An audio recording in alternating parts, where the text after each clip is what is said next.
Salut à tous et salut à toutes, bienvenue dans N1, le podcast WNBA des équipes de The Free Agent. On se retrouve pour un nouvel épisode en ce milieu de semaine pour parler de l'actualité autour de la Ligue de basket professionnelle féminine américaine évidemment. Et pour m'accompagner, pour vous accompagner surtout, le duo habituel, Elliot et Tom. Bonjour messieurs. Bonjour tout le monde, bonjour Chris, bonjour Tom, j'espère que vous allez bien et hâte de vous retrouver pour ce petit épisode en ce mardi soir. Ouais, salut les gars, bonjour à toutes, bonjour à tous. Notre rendez-vous hebdomadaire pour parler de WNBA. Et puis, encore une fois, on se rapproche du bout, on se rapproche de la fin. Tout à fait, tout à fait. Donc un épisode un petit peu raccourci, comme vous disait Elliot. Là, on tourne mardi soir. Donc vous l'écouterez peut-être en ce mercredi. Hein. Et il y aura donc certains matchs qui auront été joués dans la nuit de mardi à mercredi. Nous n'avons pas les résultats. Mais bon, ça ne devrait pas trop changer, en tout cas, les éléments qu'on va apporter, quoique pour certains, mais on va essayer de faire en sorte quand même de vous donner les éléments sur ces derniers jours de saison régulière. Il s'est encore passé pas mal de choses avec un joli week-end de basket pour les filles. On vous rappelle juste, hein, avant de démarrer, le site, l'application The Free Agent, c'est gratuit, elle est téléchargée, l'application sur Android, Apple Store, et les articles sur les réseaux sociaux et sur tous vos écrans habituels pour retrouver toute l'actualité, le MVP ranking d'Elliott. Il y a un petit article sur les Sparks aussi qui est sorti là, il y a quelques minutes de ça, quelques heures du coup si vous nous écoutez mercredi, et plein d'autres choses évidemment. Alors le programme messieurs, on va parler d'Angel Reese évidemment, on va parler un petit peu de cette équipe de Minnesota, mais on va commencer, Elliott, si tu veux bien, avec un focus que tu voulais faire sur ce duel entre New York et Las Vegas. Il y a eu une confrontation ce week-end. Et tu voulais un petit peu nous en parler et en parler surtout à la communauté qui nous écoute chaque semaine. Absolument, et j'aurais bien aimé que le résultat soit différent pour charrier un certain monsieur dans ce podcast. Mais donc victoire du New York Liberty face au Las Vegas Aces dimanche soir, 75-71 au Barclays Center, avec un match à deux visages, entre guillemets, un match coupé en deux, avec une équipe du Liberty dominante qui a pris une avance très vite de 20 et même, je crois, 22 points au maximum sur les Aces.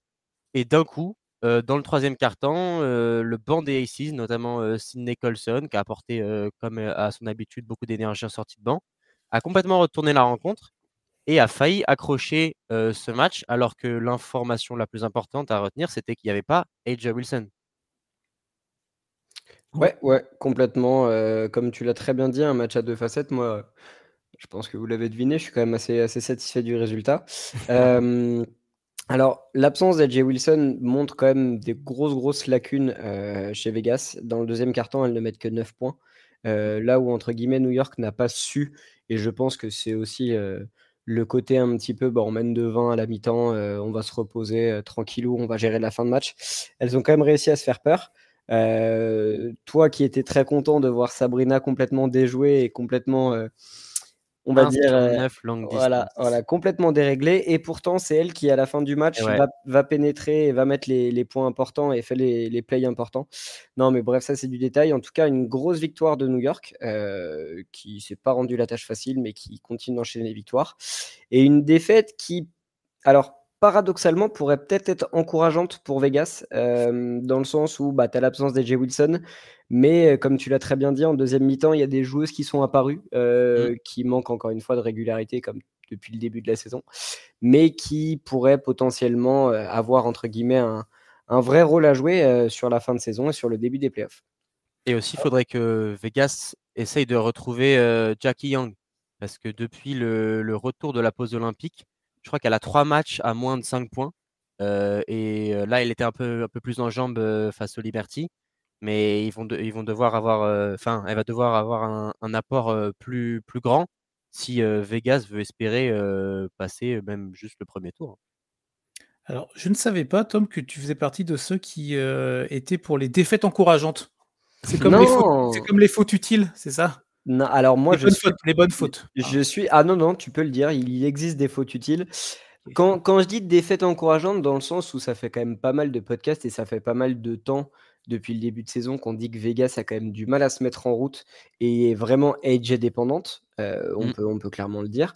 Et peut-être, tu vois, que ce genre de défaite va être Alors, je dis pas que c'est une bonne défaite, mais ça peut être une défaite aux allures un petit peu de coup de boost pour un effectif qui peut se rendre compte qu'elles sont capables de faire sans AJ Wilson et que quand elles veulent vraiment s'y mettre, bah, ça peut jouer au basket, quoi. Et Ouais, on a bien vu sûr. aussi une association Gustafsson-Stokes à l'intérieur, ce qui est c'est assez rare que ces deux joueuses-là qui ont donc profité de l'absence d'AJ pour avoir beaucoup plus de temps de jeu. Mais Gustafsson-Stokes, je pense qu'on l'avait jamais vu au cours de la saison.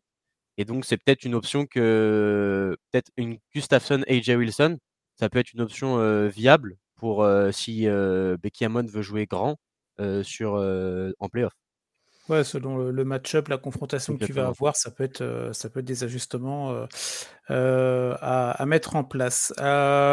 Ok, alors du coup, ce qu'on s'était dit aussi, ce que tu avais noté, hein, Elliot, c'est la première fois du coup que New York sweep sur la Absolument. saison régulière. C'est ça, cette équipe de Vegas depuis quelques années. Déjà, j'ai plus le chiffre en tête, mais C'est depuis 2016 et donc elles ont remporté les 3 confrontations de saison régulière cette saison.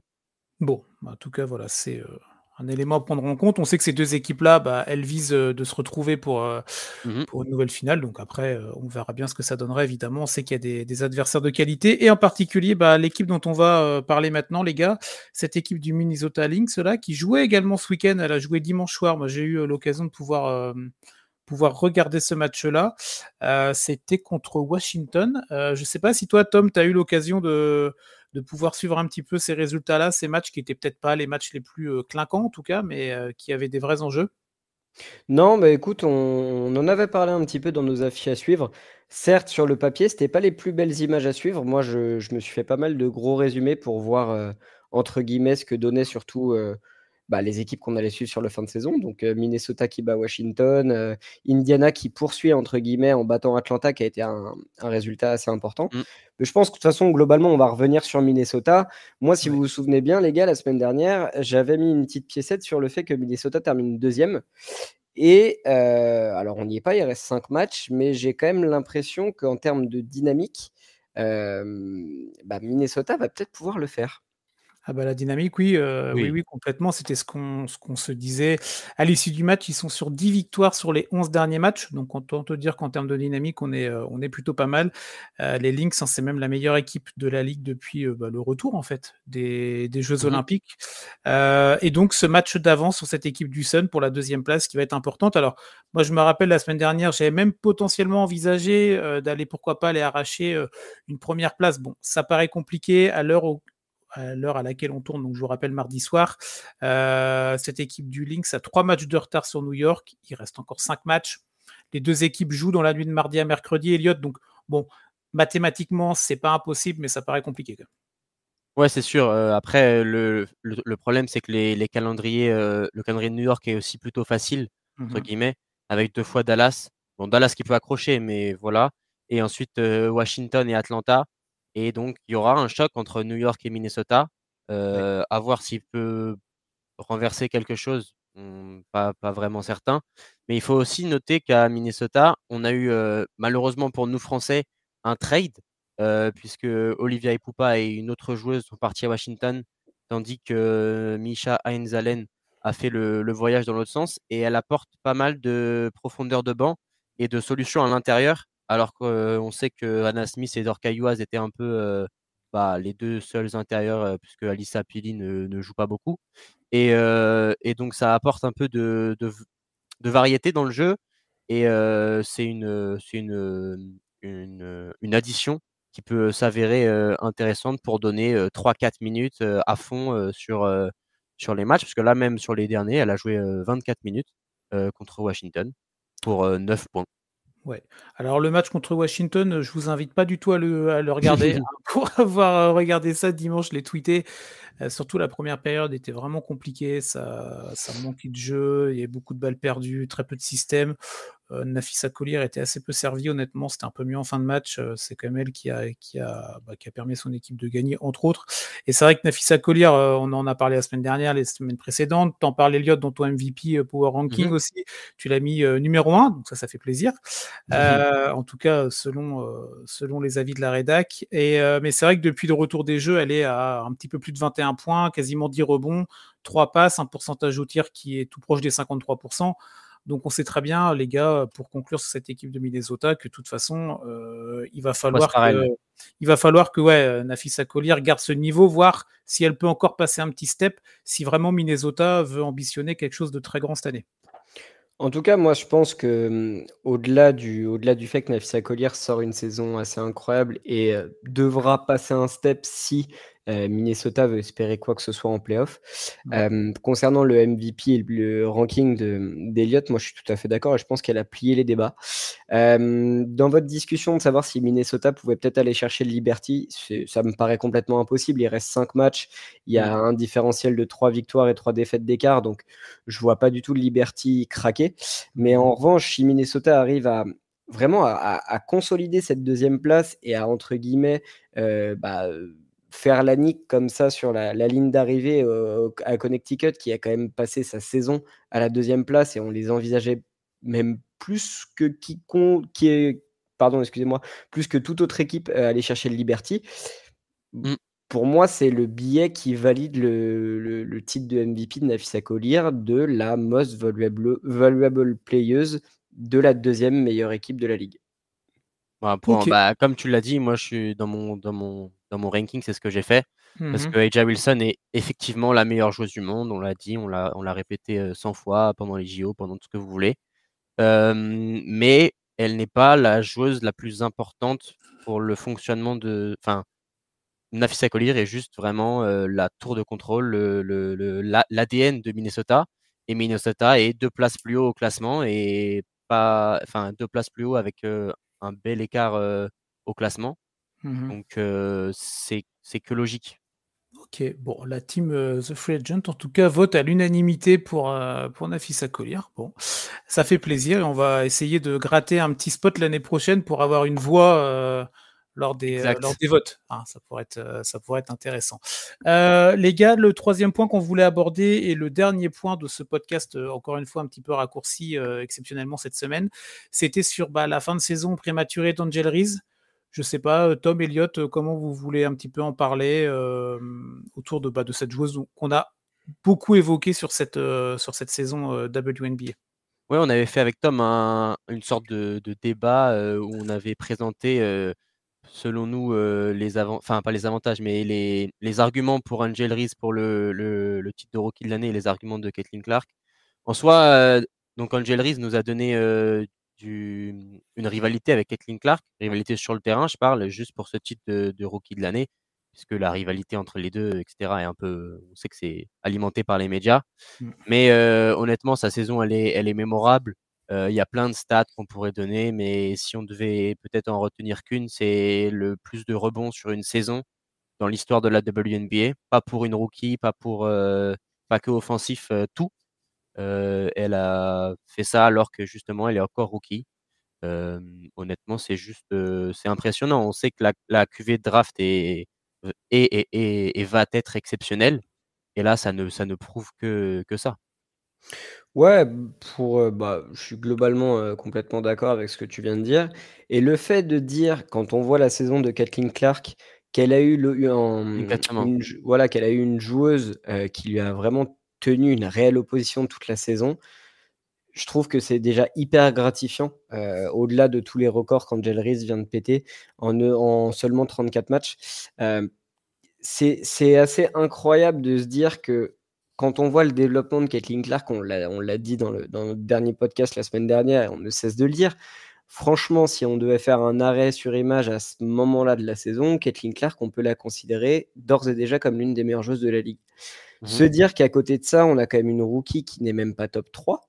Alors bon, ça c'est les aléas entre guillemets de la draft et Chicago s'en sort bien quand même d'avoir récupéré à côté de Cardozo Reese en 9e place, si je dis pas de bêtises, de la draft. 7e place, pardon. Chicago a récupéré l'avenir. Concrètement, au-delà du fait que Caitlin Clark va être rookie, et je me demande si elle ne va pas l'être de manière unanime, parce que ce qui est en train de nous pondre Caitlin Clark, ça on pourra vous faire un podcast dessus, il n'y a pas de souci. Angel Reese nous sort quand même une énorme saison. Nous a montré de très belles choses sur le terrain, mais aussi en dehors, là où on a aussi pas mal discuté. Caitlin Clark est beaucoup plus discrète. Angel Reese, elle aime que la couverture médiatique soit tournée sur elle. Elle aime jouer ce rôle un petit peu de Barbie girl et à côté de ça, surdominer sur le terrain. Il y a déjà eu des vidéos un peu prank, un petit peu pour se moquer du fait qu'elle manque un petit peu de justesse dans ses finitions, mais ça ne fait entre guillemets qu'augmenter son nombre de rebonds pris. Elle a été, même ça, c'est pas facile. C'est-à-dire que rater un shoot, et on le voit, Angel Reese, c'est pas non plus la plus grande joueuse sur le terrain, mais elle a une telle envie. Elle veut, entre guillemets, que la raquette soit sienne. Et je trouve qu'elle a fait tout ce qu'il fallait cette saison pour que ce soit le cas. Et ça laisse quand même augurer de très belles choses pour la suite à Chicago.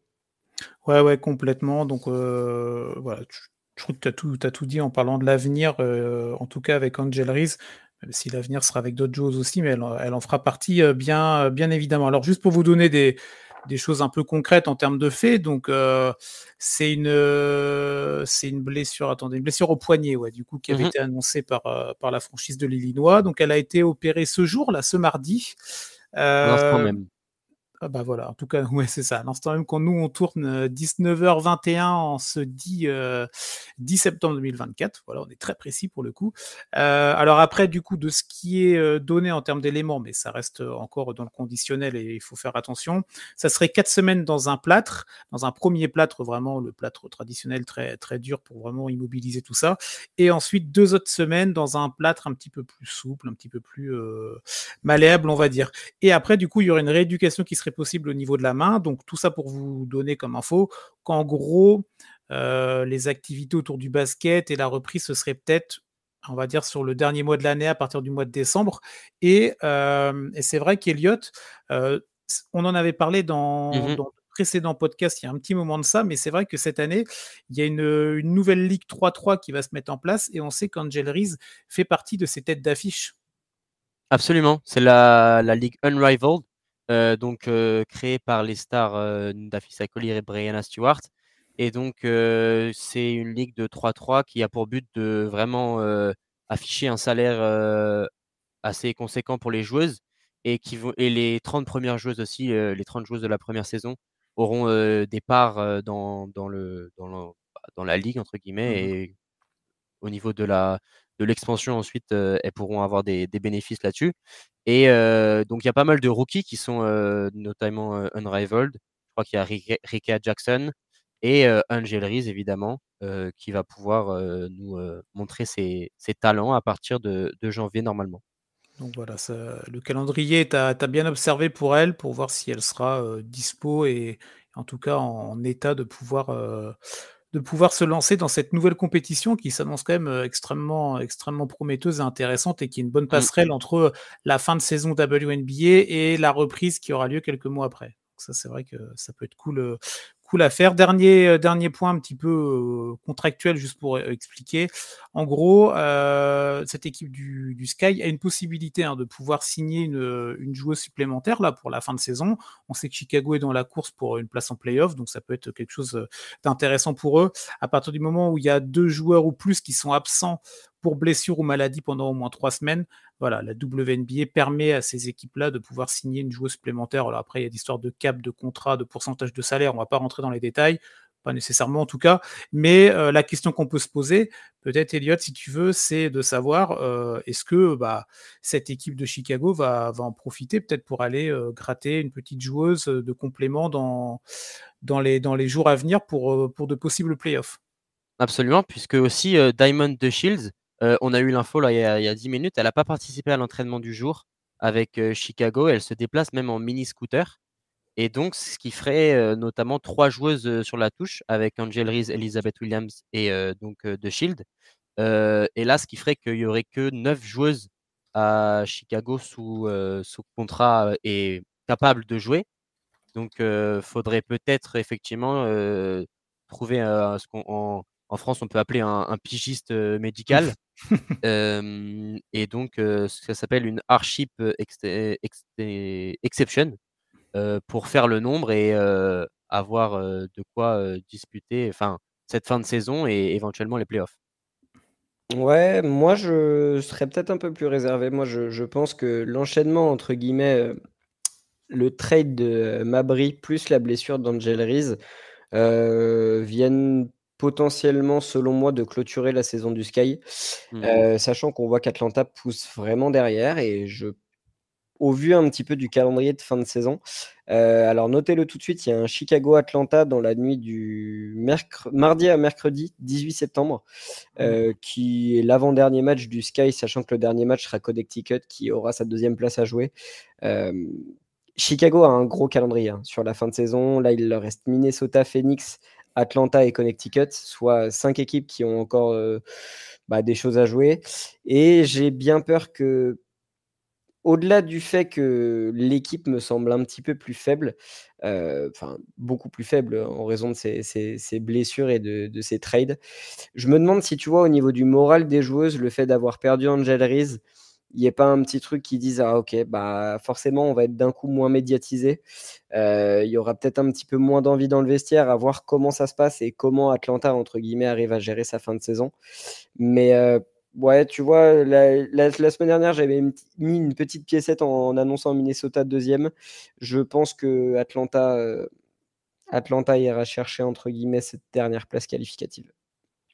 Ok, bon. En tout cas, ça va être à suivre. C'est vrai que là, il reste 4-5 matchs pour chaque équipe. Il y a des confrontations. On vous invite à retrouver le podcast de la semaine dernière, où on en avait pas mal parlé, les calendriers de toutes ces équipes-là qui jouent 7, 8, 9e place, là, les confrontations.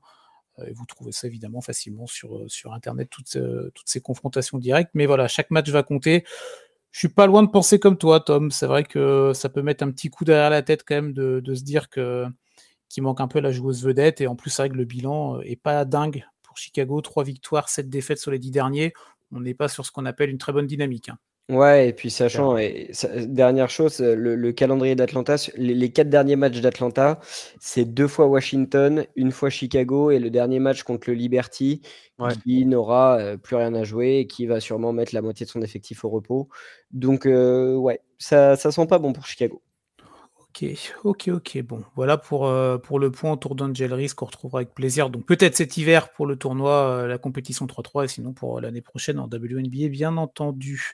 Voilà les gars pour cette émission, encore une fois un petit peu raccourcie, pour des raisons perso et des raisons techniques, mais on essaiera de vous proposer un podcast traditionnel à partir de la semaine prochaine. Et de toute façon, on va vous accompagner sur cette fin de saison régulière et sur tous les playoffs qui arriveront très très vite.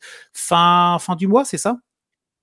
Ouais, même la saison régulière finit le 19, je crois, ou le 20, et ça enchaîne directement le 22 au soir, il me semble. Très bien, donc on sera là pour vous accompagner et suivre tout ça du mieux qu'on peut, évidemment. Merci Elliot et merci Tom d'avoir été présents pour cet épisode. Merci les gars. On va se retrouver donc la semaine prochaine pour un nouvel épisode. N'oubliez pas les articles sur le site et l'application de The Free Agent et les réseaux sociaux, bien entendu. Très bonne semaine à vous et à plus tard. Bye.